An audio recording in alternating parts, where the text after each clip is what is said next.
In pig farming, being able to control your cost of production is one of the ways you increase your profit margins in this business.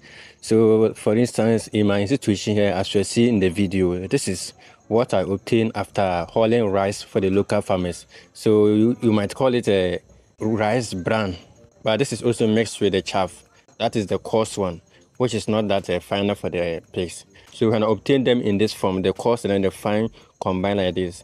The only thing I do is I now take it to the milling site and then I mill them into powder and I fetch small part of it and then mix into the actual feed I will be giving to the pigs. So that is how I do to obtain the rice bran for my animals, the pigs here. And it's the same thing also with the maize aspect. So with the corn like this also, I do hauling for the corn. And I do the hauling also, I'm able to get some part of powder in the maize and I get some cool food in there from the maize as part of the brand, which I also incorporate into the feed I give to my animals.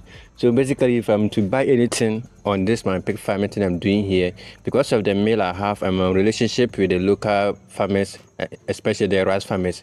They bring them to me in abundance. I mail for them at affordable price, and then I also get the rice brand relatively cheaper.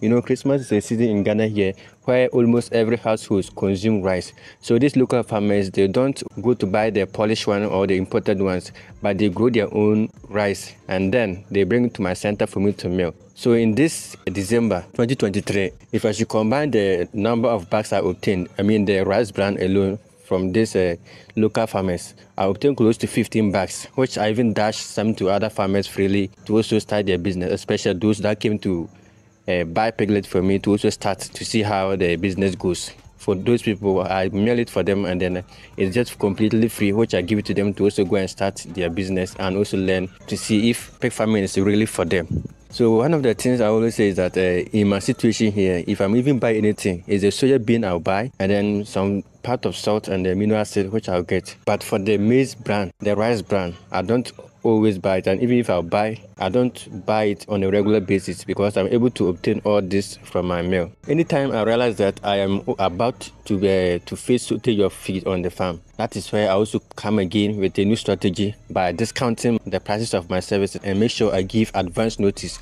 to my loyal customers and the cherished ones, which they willingly carry their goods to my center and then I mail for them or I haul for them, and the process I get back the rice bran and then the corn to feed directly to my animals. And with this, I can say that I'm always able to increase my profits by close to 70%. My margins are always higher because I don't really spend much on any of the expensive ingredients, and it is particularly because of my location, which you might not be such fortunate to have. But look around, since you're into this business, just look for ways to be able to cut down your cost and then to also ensure that you get something for your hard work you have put into this business. Okay, so good luck as you go about your pig farming journey, and I'm sure everything will be fine for you. Just be patient. If your animals are not growing, don't be tempted to incorporate a lot of things. There are situations whereby people go to buy some packs of feed, like premix, I don't know, like the kind of thing they incorporate, and then just 3 kilograms will cost you like 200 cedis, 300 cedis.